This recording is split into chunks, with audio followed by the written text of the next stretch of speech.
Something has shifted around Keith Urban, and the people closest to him feel it as much as the fans watching from a distance.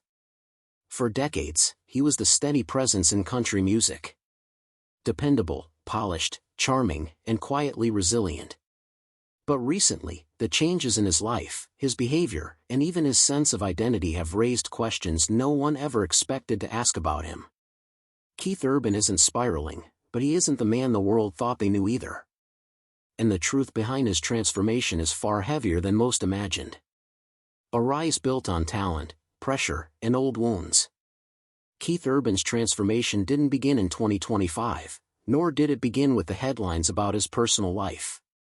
To understand where he is now, the story has to start decades earlier. Long before the fame, long before the addictions that nearly destroyed him, long before Nicole Kidman stood outside his darkness with a lifeline he wasn't sure he deserved. His relationship with music began at just 4 years old when his parents handed him a ukulele, a small gift that would quietly shape the rest of his existence. By 5, he had already discovered the stage through a Johnny Cash concert, and that single night carved a vision into his mind. He wanted a life built around performance, no matter the cost. Growing up in Brisbane, he was surrounded by a father who loved country music and a home where sound filled the rooms like oxygen. The guitar entered his hands at 7, and by 14 he was already performing in bars, talent shows, anywhere that would let him stand under lights and play. He quit school at 15, abandoning normal teenage life entirely. From the beginning, Keith Urban was shaped by ambition, urgency, and a belief that music was the only path forward, even if that path would eventually lead him through darkness he didn't yet understand. His first major setbacks arrived early. At 9, he appeared on the Australian talent show Pot of Gold, only to be publicly criticized by Judge Barnard King, who dismissed country music as mediocrity. Keith held on to the one positive word the judge used. Intrinsically, a compliment, his mother explained, meant he was a natural musician, but the sting of rejection stayed with him. At 16, he tried again on New Faces, performing Air Supply's All Out of Love, but once again failed to win. Even then, the pressure of being good enough, of proving himself, had already woven itself into his identity. By 1991, he released his first album in Australia, and by 1992, he left everything behind to move to Nashville. It was a gamble that would eventually make him a global star. But in those early years, Nashville wasn't the dream Keith imagined. He spent nights in a battered van with his band, The Ranch, playing for 3 people at a time, struggling with disappointment, isolation, and the sharp edges of a music industry that wasn't interested in easing his way in. The band dissolved after their 1997 album, but the real turning point came quietly. Nashville introduced him to cocaine. Love, relapse, and the moment that changed everything. By the early 2000s, Keith Urban had become one of the most celebrated new voices in country music. His albums climbed the charts, his songwriting matured, and the industry began embracing him as a rising force. But the truth was more complicated. While the world saw a charming, soft-spoken star with effortless talent, Keith himself was still wrestling quietly with the remnants of a battle he had never fully won. His first rehab stay in 1998 had interrupted the cycle. But it didn't resolve the roots of the addiction, the pressure, the loneliness, the old insecurities he carried from childhood into fame. The cracks resurfaced slowly, then suddenly everything began to shift in 2005 when he crossed paths with Nicole Kidman at the G-Day USA Gala in Los Angeles. Their connection was instant, effortless, and deeper than either expected. Nicole was one of the most recognizable actresses in the world. Keith was the Australian-born country star redefining the genre. Together they seemed unstoppable. Their relationship moved quickly, and by June 2006 they were married in a star-studded ceremony in Sydney. For Keith, meeting Nicole felt like the beginning of a new life. One where he finally believed he could outrun his past. But addiction doesn't surrender to romance. For months into their marriage, Keith relapsed. As his drinking increased and cocaine re-entered his life, the strain became impossible to hide.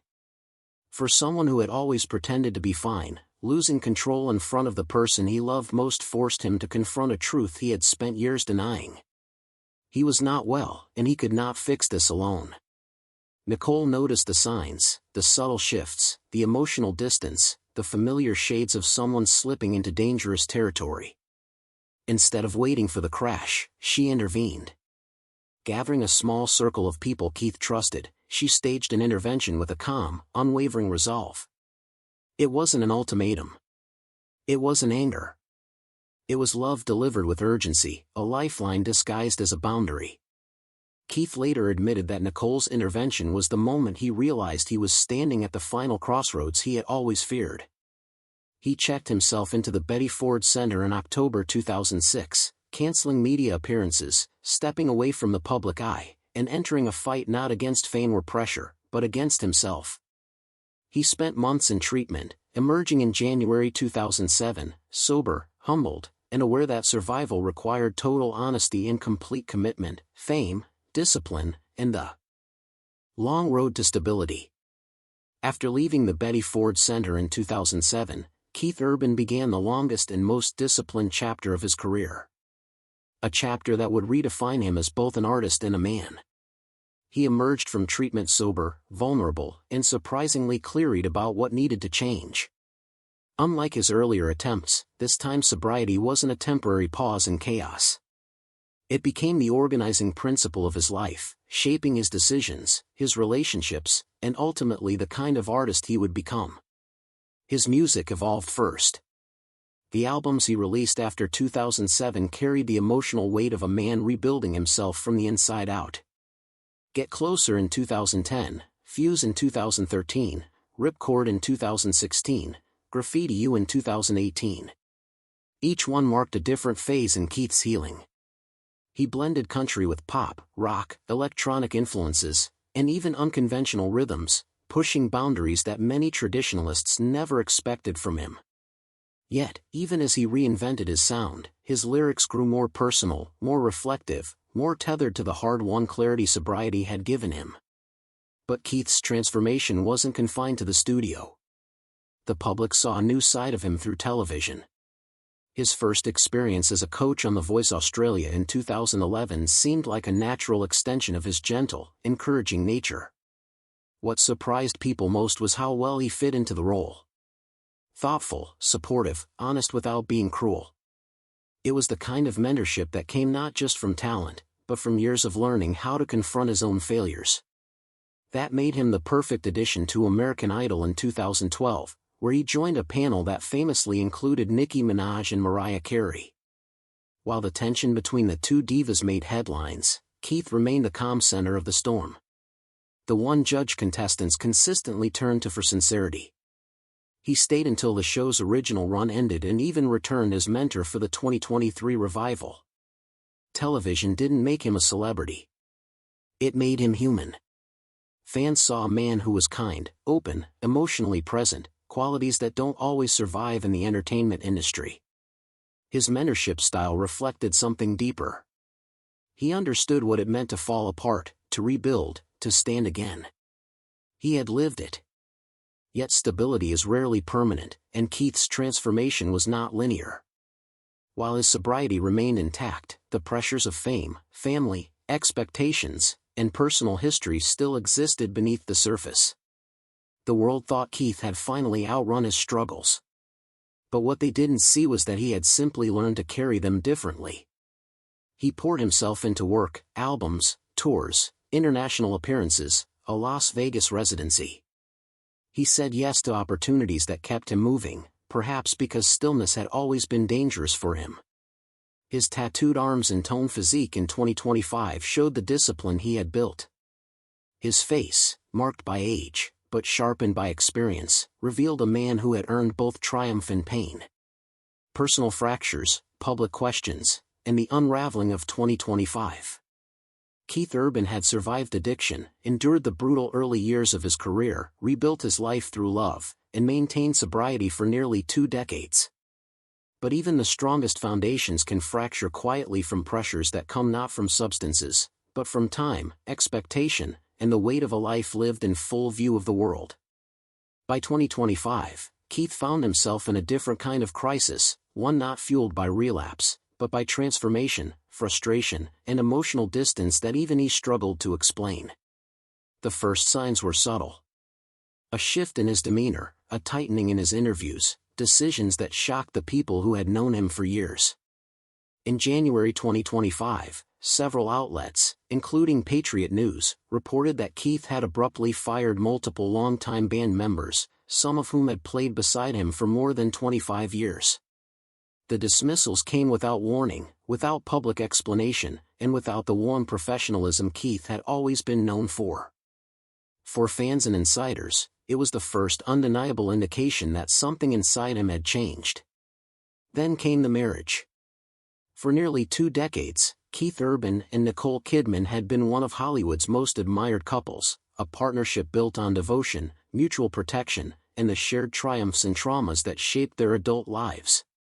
They raised 2 daughters together, supported each other's careers, and weathered addiction, fame, and constant public scrutiny. To many, their marriage looked unshakable. But in 2025, it ended. Reports described the breakup as one-sided. Nicole, according to sources who spoke to People, had wanted to save the marriage. Keith, however, wanted out. After 19 years, the partnership that had once saved him now fractured in a way no one expected, least of all their fans. Unlike past difficulties, this rupture didn't come with heartfelt statements, unified interviews, or emotional transparency. It came with silence, distance, and a sense of finality that felt unsettlingly unlike Keith. Around the same time, Keith began altering lyrics in some of his most beloved songs, including songs written for Nicole, a choice that left audiences confused, and commentators speculating. These weren't playful improvisations. They came across as pointed, sometimes darker, sometimes strangely detached, fueling perceptions that he was in the middle of a midlife reckoning. Some called it reinvention, others called it crisis. No one could agree except on one point. Keith Urban was not acting like the man the public had come to know. Even professionally, cracks showed. As much as he continued performing and maintaining his presence in the industry, the emotional texture of his wit second.